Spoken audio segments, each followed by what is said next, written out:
a convocatória da vigília pelo Flávio Bolsonaro, a meu ver, tem características muito próprias do movimento Steve Bannon, da ala Steve Bannon do trumpismo, que é a de colocar a religião no centro do debate, mas principalmente a de nunca deixar a comoção pública em torno do líder diminuir.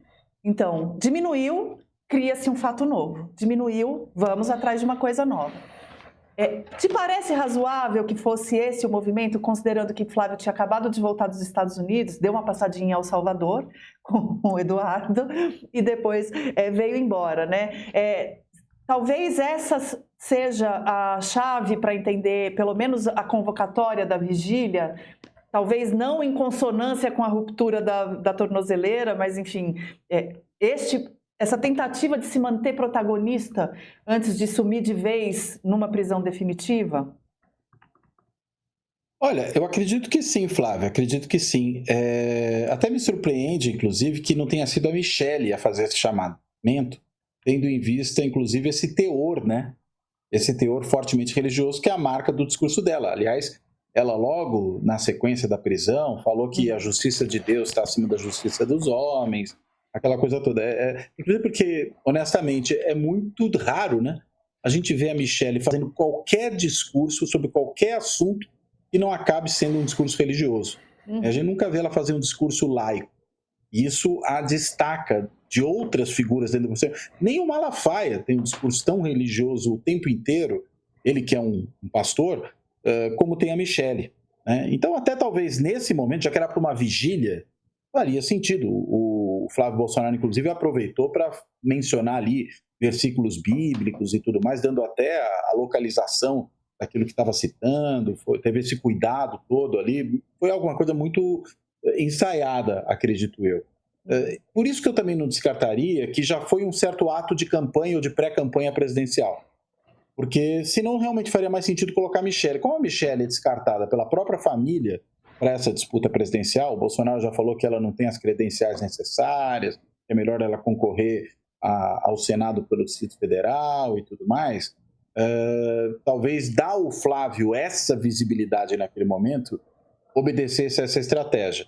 Isso do ponto de vista do momento e da forma, mas do ponto de vista do conteúdo, eu acho que você tem toda a razão. É uma tentativa de tornar a religião um elemento central e eu acrescentaria algo que, enfim, vai ao encontro de coisas que eu falei antes. Também relacionado isso à preocupação de manter a família sempre no centro. O sobrenome Bolsonaro aparecendo como protagonista nesse momento. Se o Jair Bolsonaro vai sair de cena, não tem como não sair de alguma maneira, você mantém a família ali. E aí o Flávio estava no seu primeiro ato de campanha ou de pré-campanha presidencial. Eu leria dessa forma, para além, claro, dessa estratégia que tem muito a ver mesmo com a forma como a extrema-direita internacional e o Steve Bannon, em particular, preconizam, né, que se mantenha a coisa em discussão o tempo inteiro, que se inunde a agenda e que também se tenha essa questão da espiritualidade, de uma disputa que não é uma disputa só no campo terreno, uma disputa no campo espiritual, isso tudo também se faça presente ali. Cláudio, tanto eu quanto a Flávia ouvimos num grupo de Zap de discussão sobre política no qual a gente está, tem um dos nossos principais neurocientistas aqui no Brasil, eu só não vou citar o nome dele, porque, enfim, é uma conversa de grupo de Zap e, como eu não pedi permissão para citar o comentário, eu vou só trazer o comentário, mas com as credenciais. É um dos grandes neurocientistas brasileiros. Ele fez um comentário que ele estava explicando um pouco como é que o processo de paranoia se dá. E existem, de fato, personalidades que são personalidades paranoicas. É uma coisa de simultaneamente mecânica e o tipo de química que irriga certas áreas do cérebro, que levam determinadas pessoas a ter uma compreensão mais paranoide do mundo. São pessoas que tendem a ver 3, 4 peças soltas e forçar uma ligação entre elas. Não conseguem simplesmente aceitar que aquelas peças possam estar simplesmente soltas e fazerem parte de alguma forma do acaso. Não. Para tudo precisa haver uma uma ligação, uma conexão, uma coisa dessas. Isso é um jeito específico do cérebro funcionar. Qualquer um que acompanha as coisas que o Jair e o Carlos escrevem sabe que os dois são os grandes paranoicos. Tudo para eles é uma grande conspiração. Eles não conseguem ouvir uma decisão de um líder político sem dizer isso foi tomado porque X, porque Z, porque ele está, na verdade, a serviço do grupo tal e blá, blá, blá. E, em geral, a gente sabe que essas conspirações, em geral, elas não se encaixam. Mas o ponto que esse cara estava fazendo, essencialmente, é o seguinte. Como ele já tem esse tipo de personalidade, como o cérebro dele já funciona desse jeito, não é improvável a ideia que, como a Flávia estava dizendo, não é absurda a ideia de que, sob extremo estresse, ele tenha tido mesmo um surto paranoide. E tenha achado que tinha uma peça, uma coisa gravando tudo o que ele falava na tornozeleira ou qualquer outra coisa, não que ele fosse encontrar. Ele gravasse ou não, só ia encontrar chip lá dentro, né? Não ia saber o que cada chip faz, cada sensor faz.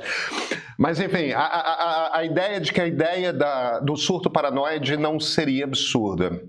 Isso me lembrou uma referência que você certamente conhece, que é um paper super importante de ciência política publicado por um cientista chamado Richard Hofstadter em 1964, que é The Paranoid Style in American Politics, o estilo paranoico na política americana.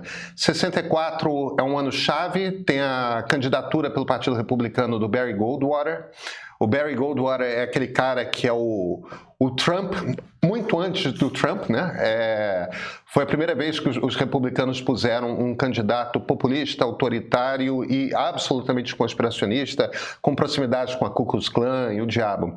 Mas é também o ano seguinte ao assassinato do ex-presidente John Kennedy nos Estados Unidos, que evidentemente levantou inúmeras versões conspiratórias, porque ninguém conseguia acreditar que um sujeito sozinho num prédio com um único rifle conseguisse dar 3 tiros e matar o presidente dos Estados Unidos e ainda por cima acertar o governador do Texas na época. E o Hofstadter, ele descreve nesse paper, você me corrige se eu estiver errado, Cláudio, mas ele descreve que ele transforma isso num estilo de fazer política, que é essa política em que tudo é baseado essencialmente numa grande teoria conspiratória e que, ao revelar os elos dos encaixes entre as diversas peças, isso se torna uma arma extremamente sedutora. Na verdade, você está dando uma explicação simplista para coisas que são muito mais complexas, que é a própria realidade, mas bate para uma quantidade muito grande de pessoas como, alguém finalmente está me explicando o que está acontecendo. Esse estilo paranoide de fazer política me parece que é exatamente o estilo que é uma boa maneira de descrever o estilo do Bolsonaro fazer política. Digamos que o bolsonarismo esteja caindo fora. Esteja essa coisa de tudo é uma narrativa, isso é uma maneira, isso é uma coisa que a imprensa está fazendo para manipular, que os professores universitários estão fazendo para nos enganar. Na verdade, querem esconder o fato de que as forças poderosas, não sei o que e tal.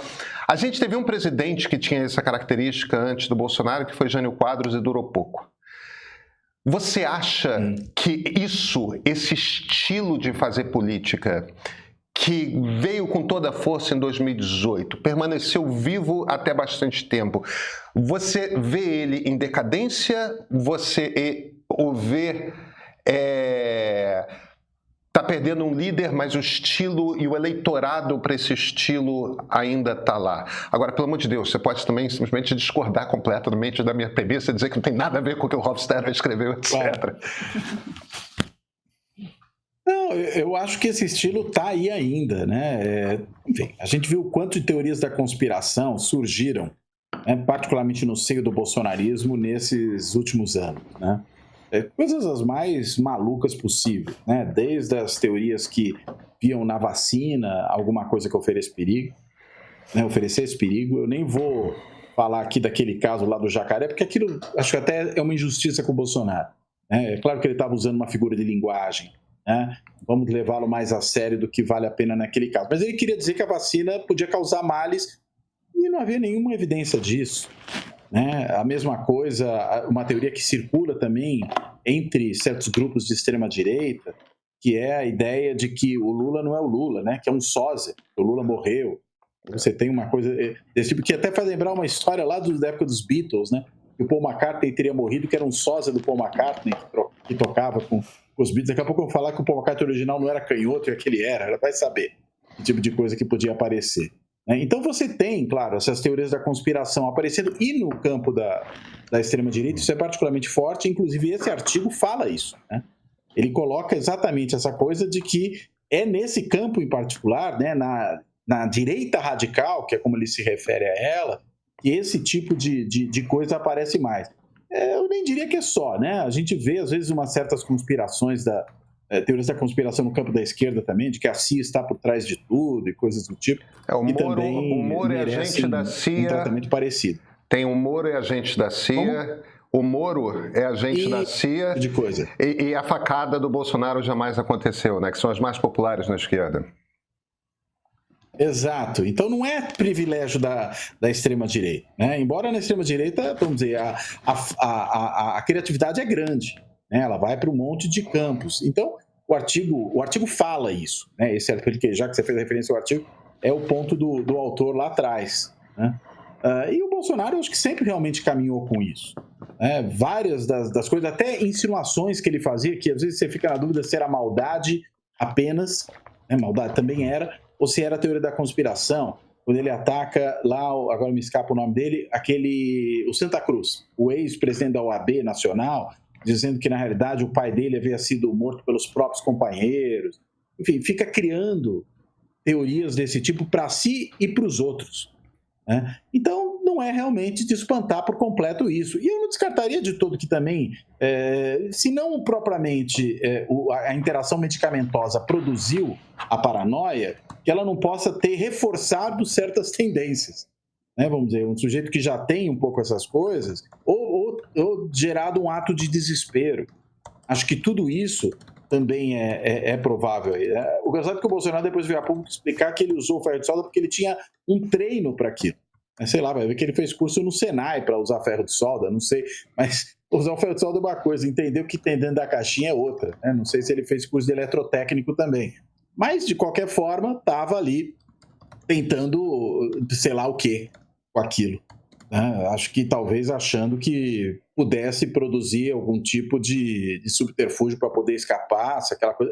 É impossível saber exatamente o que se passava na cabeça do Bolsonaro. Curiosidade, evidentemente, é uma afirmação muito pouco plausível.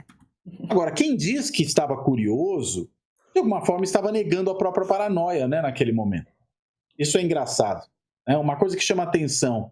Eu ouvi isso do professor Walter Mairovitch hoje. Ele lembra que quando os advogados do Bolsonaro eles vão a público num primeiro momento, eles não fazem nenhuma referência à paranoia, não fazem nenhuma referência à interação medicamentosa, simplesmente se focam na perseguição política, na questão, né, da perseguição religiosa e tudo mais. Só depois, quando aparece o vídeo da violação da tornozeleira, que vem essa conversa, né, de que ele estava ali num momento paranoide, né, num surto por conta dos medicamentos.